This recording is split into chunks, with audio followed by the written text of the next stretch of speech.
Tiana Ehlers, and today I'm going to start off with a joke and a riddle. For my jokes, what do you call a cow with no legs? Then what do you call a cow with two legs? For my riddle, a baby dies on a Sunday. The mom was down in the kitchen making food. The father was outside working with his tools in the garage. The baby's older brother was playing toys in his room, and the maid went out to get the post. Who killed the baby? Think about it, and I'll tell you at the end of the speech. Today you'll find out more about me with a quick preview of my life, my personality, and what I love to do. From the age of 11 months old to 3 years old, I've been in the foster care system from California. So the only photo I have of me from that time period is this sketchy black and white photograph that I have no idea where I am or what I'm doing. And being in the foster care system for that long made me have troubles with the next few years of my life. Like, I had to go through occupational therapy, speech therapy. I didn't even know how to smile. Like, in this photo for me in pre-K, I just stared. I had no idea where I was, why I was taking this photo, and how to smile when they yelled, "Smile!" And so this is me, and when I look back on it, it's kind of sad that happened. Now, for speech therapy, I had to go to that for the CH sound, the TH sound, the SH sound. I couldn't pronounce any of those. For example, my chicken would sound like kickin' because I couldn't pronounce it. For occupational therapy, I had to work with fine motor skills, like how you pick up things, because I couldn't do that. They had to fix my walking because I walked like this with a limp, because that's how I learned how to walk from another kid in the foster care system. So I look back on that and I still think that's sad as well. And being adopted into a military family, my dad's in the Coast Guard, he is now retired. We moved everywhere. We moved from Toronto, California, where I got adopted, to Savannah, Georgia, up to the DC Springfield area of Virginia. We moved up to Cape Cod, Massachusetts, where my dad flew an airplane, and here's a smaller model of it.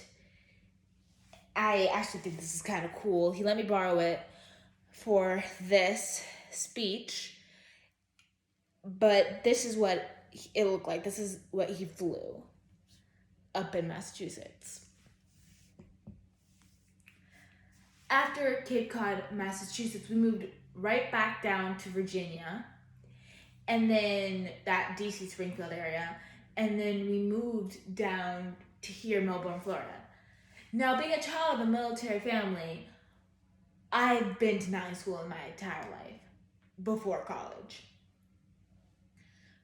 Being a military child, I understand how you make friends in one place, and after 3 years, you're ripped from those friends, and you go to a new place.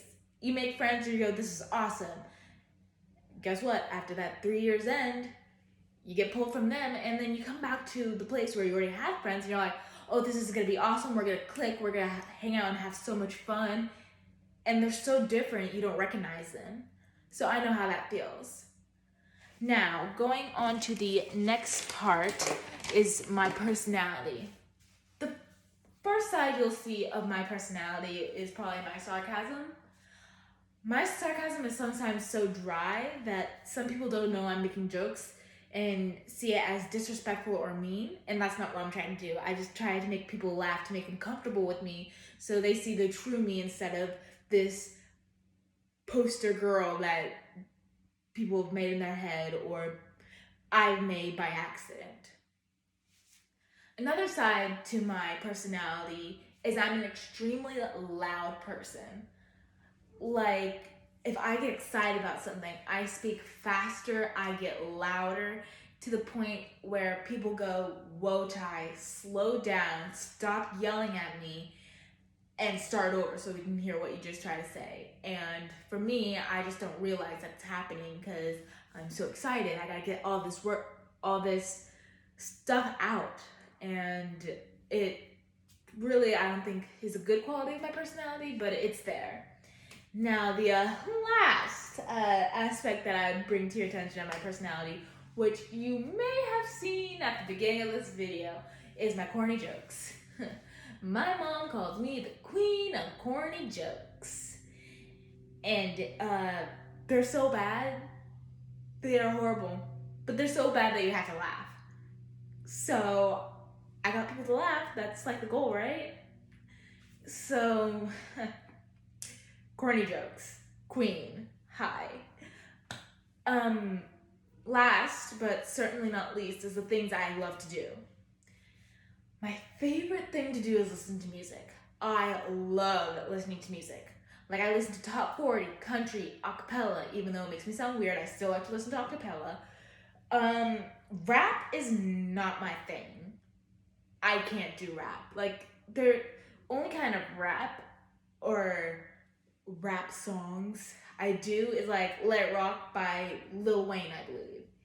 Though I do listen to oldies music, the one I can name off the top of my head is I Love Rock and Roll by Joan Jett and the Blackhearts. So I've got taste in samples of all different kinds of music. Yeah, my sister makes sure of that, to make sure I am up to date on music. I also love to read. One of my favorite books I like to read is from what my grandma got me for my birthday. Let me get it. And it's called The 5 People You'll Meet in Heaven by Mitch Albom, I believe is how you say his name. And it's this guy who dies and go to heaven, and he meets 5 different people, and he describes it in these chapters. It's a short book, so if anybody's looking for reading material for fun, this is definitely a book I would suggest to you. Now, with my genres I like to do reading in is sci-fi, romance, dystopian, historical fiction, and of course regular fiction. I am not a non-fiction type of girl.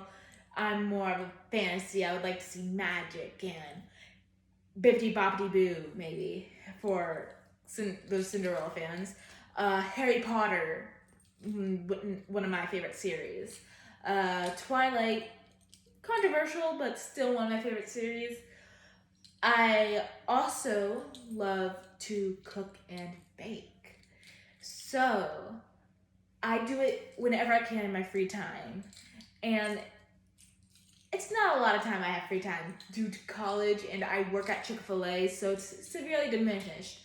But the things I like to bake is like cakes, brownies, and cookies. The things I cook is like stir-fry eggs for my dad, because he has no idea how to cook.